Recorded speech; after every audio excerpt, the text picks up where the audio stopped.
Shambhu border पर धरना रह रहे पंजाब के किसान बुधवार को दिल्ली रवाना होंगे। किसानों ने यह फैसला केंद्र के साथ हुई मीटिंग के बाद किया। केंद्र ने कपास, मक्का, अरहर और उड़द यानी 5 फसलों पर एमएसपी देने का प्रस्ताव दिया था। किसानों ने यह प्रस्ताव खारिज कर दिया है। किसान नेता जगजीत सिंह डल्लेवाला ने कहा कि हमने एक्सपर्ट और किसानों से केंद्र के प्रस्ताव पर बात की है। इसके बाद हम इस नतीजे पर पहुंचे हैं कि प्रस्ताव हमारे हित में नहीं है। हमारी एमएसपी पर गारंटी कानून की मांग पूरी हो। एमएसपी देने के लिए 1.75 लाख करोड़ की जरूरत है। किसान आंदोलन के मद्देनजर हरियाणा के 7 जिलों में इंटरनेट पाबंदी का फैसला 21 फरवरी तक बढ़ा दिया गया है। वहीं पंजाब की बात करें तो 7 जिलों के कुछ हिस्सों में केंद्र सरकार ने 24 फरवरी तक इंटरनेट बंद किया है। ये वही हिस्से हैं जहां पर किसान दिल्ली जाने के लिए इकट्ठा हुए हैं। किसान नेता ने मीडिया से बातचीत करते हुए क्या कहा, एक रिपोर्ट। कि सरकार अगर एमएसपी की गारंटी दालों के ऊपर देती है तो हमारा 1.5 लाख करोड़ रुपया हमारी जेब से खर्च होगा, हमारे बजट के ऊपर वेट पड़ेगा। और इसी के बराबर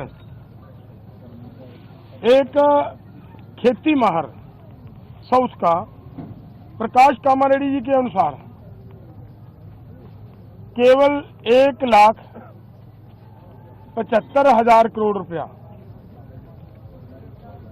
अगर सभी फसलों के ऊपर एमएसपी दी जाती है तो 1,75,000 करोड़ रुपए के अंदर वो काम चल सकता है। तो फिर अगर सरकार इतने पैसा लगा भी रही है तो ये 2-3 फसलों का बिकने की व्यवस्था बनाए और बाकी किसानों को ऐसे छोड़ दिया जाए, ये हमें उचित नहीं लग रहा।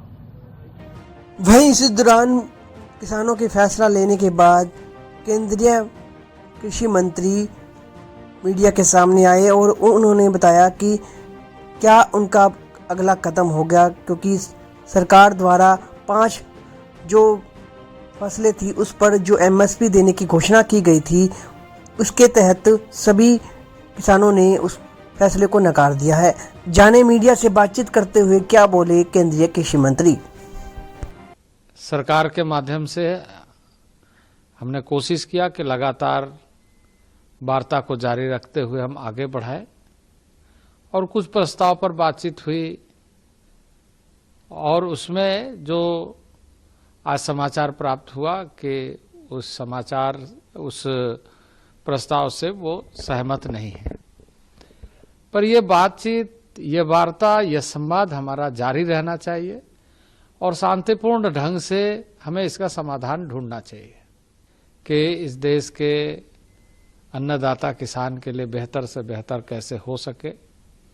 सबकी अपनी सोच है, सबकी अपनी विषय है और उस विषय को रखने के लिए स्वतंत्र है और उस विषय को रखते समय चर्चा के दौरान किसी की नाराजगी होना भी स्वाभाविक है। पर इसे हम हल के रास्ते पर ले जाने के लिए लगातार ये कोशिश करना चाहिए कि हमारा संवाद बना रहे, हमारी बातचीत का दौर जारी रहे और इसे हम लक्ष्य तक पहुंचाने के लिए दोनों तरफ से या ऐसे सभी को सहयोगी बनाते हुए हम आगे बढ़े, जिससे हम ये सुनिश्चित कर सके कि सभी के हितों की चिंता हो रही है।